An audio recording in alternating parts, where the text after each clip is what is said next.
నమస్తే, మీరు మానవ పరిచయం వింటున్నారు. నాసిర్ కుటుంబం పాత, సంకుచిత ఆలోచనలు గల మొహల్లాను విడిచిపెట్టి ఒక కొత్త సొసైటీలోకి మారిపోయింది. నేను నా భార్య నైనాతో కలిసి ఇదే సొసైటీలో నివసిస్తున్నాను. రష్యా ఇక్కడకు వచ్చేసరికి కొత్త పొరుగువారు ముస్లింలు అని నైనాకు తెలియగానే అనవసరమైన ముందస్తు అపోహలు ఆమెను చుట్టుముట్టాయి. నేను ఆమెకు నచ్చజెప్పాల్సి వచ్చింది. అనవసరమైన అపోహలు పెట్టుకోవడం సరికాదు. మనం పరిణతి చెందిన వ్యక్తులం. ఈ రోజు వారి అవసరానికి మనం కొంచెం తోడ్పడితే భవిష్యత్తులో వారి సహకారం తీసుకోవడానికి మనకు సంకోచం ఉండదు. మనసులు కలవడం. మరుసటి రోజు కొత్త పొరుగువారు నాసిర్, అతని అమ్మ, భార్య సబా మరియు కూతురు షనాయా రాత్రి భోజనానికి మన ఇంటికి వస్తున్నారని నైనా చెప్పినప్పుడు నా సంతోషానికి హద్దులు లేవు.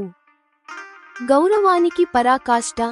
రాత్రి వారు వచ్చినప్పుడు మా ఆశ్చర్యానికి కారణం ఏమిటంటే సబా మరియు నాసిర్ నైనా పాదాలకు నమస్కరించారు మరియు నాకు చేతులు జోడించి అభివాదం చేశారు. వారు ముస్లింలైనప్పటికీ మన సంస్కృతి ప్రకారం మనకు గౌరవం ఇస్తున్నారు. సబా పరిచయం. వివాహం తర్వాత సబా మళ్లీ చదువు ప్రారంభించిందని, మా అమ్మాయి బిటెక్ చేసిన అదే నెట్ లోనే ఆమె చదువుతోందని నాసిర్ పరిచయం చేశాడు. నైనా వెంటనే షనాయాను ఒడిలోకి తీసుకుని ఇలా అంది, ఈ బొమ్మ సబా అంతా ముద్దుగా, అందంగా ఉంది. నైనా మనసులోని ఆందోళనలన్నీ తొలగిపోయాయి. కాలం వేగంగా గడవడం మరియు నాసిర్ అభివృద్ధి చూస్తుండగానే 5 ఏళ్లు గడిచిపోయాయి. ఈలోపు నాసిర్ కుటుంబం సమాజంలో ఉన్నత స్థితికి చేరుకుంది. సబా బిటెక్ మరియు ఎంబీఏ డ్యూయల్ డిగ్రీ పూర్తి చేసింది. నాసిర్ తన వర్క్షాప్ను విస్తరించాడు మరియు రాష్ట్ర నిర్మాణ పార్టీ లో సభ్యత్వం తీసుకుంటూ రాజకీయాల్లోకి ప్రవేశించాడు. పొరుగు ధర్మం. నాసిర్ స్వయంగా క్రమం తప్పకుండా నా కారు రిపేరింగ్, సర్వీసింగ్ చేయిస్తూ ఉండేవాడు. ఒక రహస్యం వెల్లడి. సబా డిగ్రీ పూర్తయిన సందర్భంగా నాసిర్ ఒక పెద్ద పార్టీ ఇచ్చాడు. అందులో రాజకీయ ప్రముఖులు కూడా పాల్గొన్నారు. గుసగుసలు. పార్టీలో అతిథుల మాటల మధ్య నాకు ఒక రహస్యం వినబడింది. ఇతను అదే నాసిర్, తన భార్యకు అక్రమంగా తలాక్ ఇచ్చి ఆమెపై ప్రాణాంతక దాడి చేసినందుకు 3 సంవత్సరాల శిక్ష అనుభవించాడు. జ్ఞాపకాలు మేల్కొనడం. ఇది వినగానే నా చెవులు రిక్కించాయి. నిర్జన ప్రదేశంలో నా దగ్గర లిఫ్ట్ తీసుకున్న ఫిర్దౌస్ నాకు వెంటనే గుర్తొచ్చింది. ఈ నాసిర్ ఆ నాసిరేనా అని తెలుసుకోవాలనే కుతూహలం కలిగింది. ఫేస్బుక్లో వెతుకులాట. నేను ఫేస్బుక్లో ఫిర్దౌస్ కోసం వెతికాను. ఆమె ఇప్పుడు హైకోర్టులో ప్రముఖ లాయర్ అని తెలిసింది. ఆ రాత్రి ఫిర్దౌస్ నాకు తన ఫోన్ నంబర్ ఇచ్చింది. వినండి. వివేకం విజయం సాధించిన తర్వాత కొత్త జీవితాన్ని ప్రారంభించిన నాసిర్ దాచిన సత్యం వెల్లడి. ఫిర్దౌస్ నాసిర్ను గుర్తుపట్టగలదా? మరి నేను ఫిర్దౌస్కు నాసిర్ నిజ స్వరూపం చెబుతానా? మీరు వింటారు. ఎపిసోడ్ 20. కొత్త పొరుగువారు, పాత జ్ఞాపకాలు మరియు ఒక కొత్త ప్రారంభం. నా పక్క ఫ్లాట్లోకి కొత్తవారు వచ్చారన్న విషయానికి ఆ ఫ్లాట్లో జరుగుతున్న ఇంటీరియర్ పనుల శబ్దంతో అర్థమైంది. నా భార్య నైనాకు హై బీపీ సమస్య ఉండటంతో ఆ శబ్దం ఆమెను ఇబ్బంది పెడుతోంది. మన ఫ్లాట్ ఇంటీరియర్ పనులు జరిగినప్పుడు కూడా పైన, కింద వారు ఇలాగే ఇబ్బంది పడ్డారని ఆమెకు నచ్చజెప్పాల్సి వచ్చింది. పొరుగున ఉన్నప్పుడు ఇలాంటి అసౌకర్యాన్ని అందరూ భరించక తప్పదు. ఎలాగోలా 2 నెలలు గడిచాయి. నిన్నటి నుండి కొత్తవారు సామాన్లు సర్దుకోవడం చూశాం. నేను పగలు షాపులో ఉంటాను కాబట్టి సొసైటీ విశేషాలన్నీ నైనా ద్వారా నాకు తెలుస్తాయి. ఈ రోజు నేను రాత్రి భోజనం చేస్తున్నప్పుడు నైనా ముఖం కొంచెం వాడిపోయి కనిపించింది. భోజనం ముగిసాక నేను అడిగాను, నైనా, ఈరోజు మందులు వేసుకోవడం మర్చిపోలేదు కదా? నీ ఆరోగ్యం సరిగ్గా లేనట్టు అనిపిస్తోంది. నైనా ఇలా చెప్పింది, లేదు, ఆరోగ్యం బానే ఉంది. కానీ మన పక్కింటికి వస్తున్న వారి గురించి తెలిసి నాకు కొంచెం ఇబ్బందిగా అనిపిస్తోంది. ఆ మాట నన్ను ఆందోళనకు గురిచేసింది. వారి గురించి ఏ విషయానికి నిన్ను ఇబ్బంది పెడుతోంది అని అడిగాను. నైనా గొంతు తగ్గించి ఏదో పెద్ద రహస్యం చెబుతున్నట్టుగా అంది.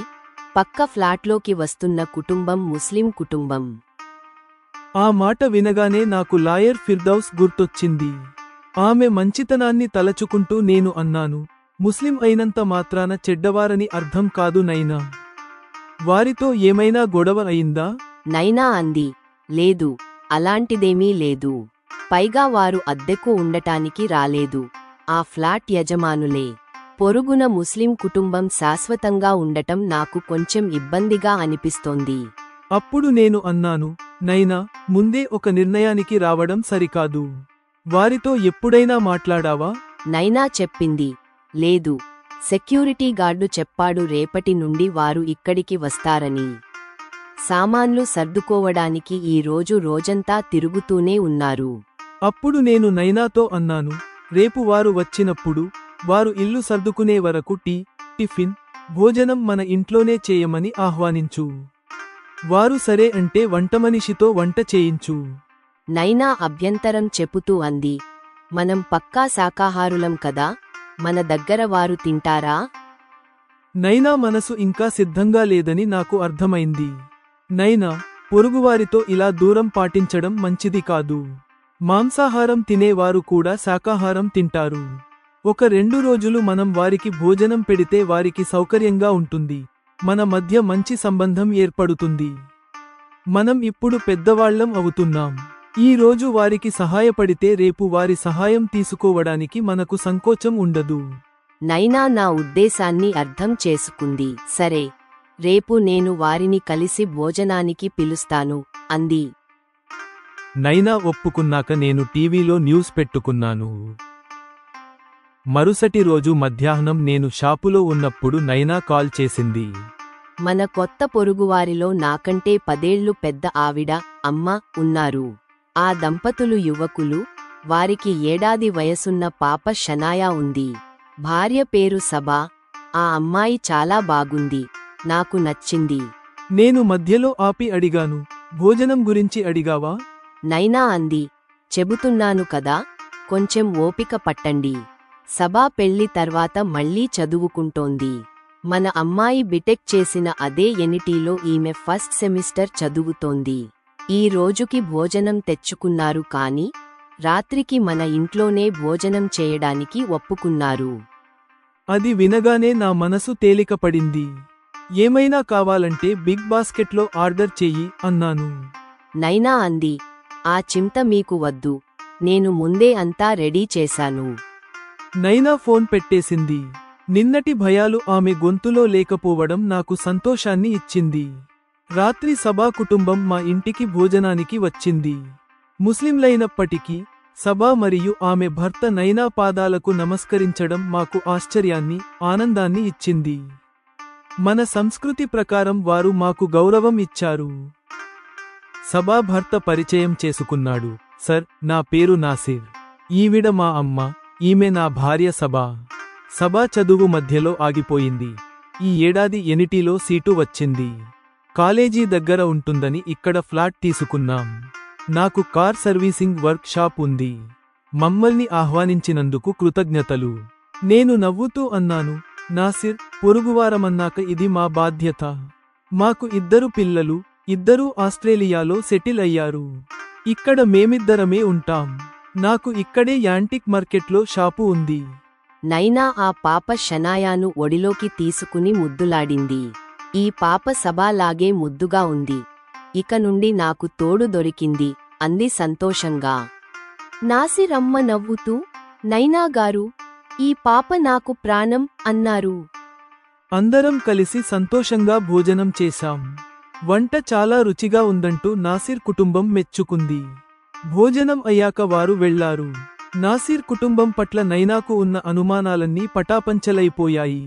ఇప్పుడు నైనా ఎక్కువగా షనాయాతో, నాసిర్ అమ్మతో గడుపుతోంది. 5 ఏళ్లు రెప్పపాటులో గడిచిపోయాయి. ఈలోపు మా పిల్లల పెళ్లిళ్లు అయిపోయాయి. నాసిర్ దంపతులకు మరో పాప పుట్టింది. నాసిర్ తన వర్క్షాప్ను పెంచి రాజకీయాల్లో కూడా చురుగ్గా పాల్గొంటున్నాడు. నా కారు సర్వీసింగ్ కూడా నాసిరే చూసుకుంటాడు. నిజంగా మంచి పొరుగువారు దొరికారని మేము చాలా సంతోషంగా ఉన్నాం. సబా తన డ్యూయల్ డిగ్రీ పూర్తి చేసింది. నాసిర్ ఒక పెద్ద పార్టీ ఏర్పాటు చేశాడు. అందులో చాలామంది రాజకీయ నాయకులు, ముస్లిం అతిథులు వచ్చారు. ఆ పార్టీలోనే నాకు ఒక రహస్యం తెలిసింది. ఒక అతిథి మరొకరితో నాసిర్ గురించి ఇలా అంటున్నాడు. ఒక చెడ్డవాడు ఇంత మంచివాడిగా ఎలా మారతారో చెప్పడానికి నాసిరే ఉదాహరణ. ఇప్పుడు చూస్తే ఇతను ఒకప్పుడు జైలు శిక్ష అనుభవించాడని ఎవరూ నమ్మరు. భార్యకు అన్యాయం చేసినందుకు ఇతను 3 ఏళ్లు జైల్లో ఉన్నాడు. అది వినగానే నేను ఒక్కసారిగా ఉలిక్కిపడ్డాను. నాకు వెంటనే ఆ రోజు లిఫ్ట్ ఇచ్చిన ఫిర్దౌస్ గుర్తొచ్చింది. ఈ నాసిర్ ఆమె భర్తేనా అన్న అనుమానం బలపడింది. నేను వెంటనే ఫేస్బుక్లో ఫిర్దౌస్ కోసం వెతికాను. ఆమె ఇప్పుడు హైకోర్టులో లాయర్ అని తెలిసింది. నేను వెంటనే ఆమెకు మెసేజ్ చేశాను. ఫిర్దౌస్, ఎలా ఉన్నావు? రాత్రి ఆమె నుండి రిప్లై వచ్చింది. సర్, నన్ను గుర్తుంచుకున్నందుకు సంతోషం. నేను నా భర్త, పిల్లలతో చాలా సంతోషంగా ఉన్నాను. నా భర్త ఇప్పుడు హైకోర్టు జడ్జి. మీతో మాట్లాడాలని ఉంది. ఇది నా నంబర్ 777 నుండి 100. కాల్ చేయండి. మరుసటి రోజు రాత్రి నేను ఆమెకు కాల్ చేశాను. ఇప్పుడు మానవ పరిచయం ఎపిసోడ్పై జెమినై సమీక్ష వినండి. ఉపశీర్షిక: కొత్త పొరుగువారు, పాత జ్ఞాపకాలు మరియు ఒక కొత్త ప్రారంభం. ఈ ఎపిసోడ్ ఒక కొత్త పాత్ర, పొరుగువాడు, కోణంలో సాగుతుంది. ఇది నాసిర్ మార్పును సమాజం ఎలా స్వీకరించిందో చూపిస్తుంది. సమాజంలోని అపోహలు ఎలా తొలగిపోతాయో నైనా పాత్ర ద్వారా అర్థమవుతుంది. నాసిర్ రాజకీయ ఎదుగుదల, సబా చదువు పూర్తవ్వడం కథలో ఒక ముఖ్యమైన మలుపు. 5 ఏళ్ల కాలంలో నాసిర్ వ్యక్తిత్వంలో వచ్చిన స్థిరత్వం, సబా సాధికారత కథలో పాజిటివ్ ఎనర్జీని ఇస్తాయి. పార్టీలో విన్న మాటలు కథను మళ్లీ పాత జ్ఞాపకాల వైపు మళ్లిస్తాయి. నాసిర్ గతం పొరుగువారికి తెలియడం వల్ల ఏర్పడే ఉత్కంఠ, ఫిర్దౌస్ సక్సెస్ కథనం ప్రేక్షకులను ఆకట్టుకుంటుంది. చివరగా, ఫిర్దౌస్ మరియు నాసిర్ జీవితాలు మళ్లీ ఒకరికొకరు ఎలా ఎదురవుతాయి అన్నది ఆసక్తికరం. ఎపిసోడ్ 20 సమాప్తం.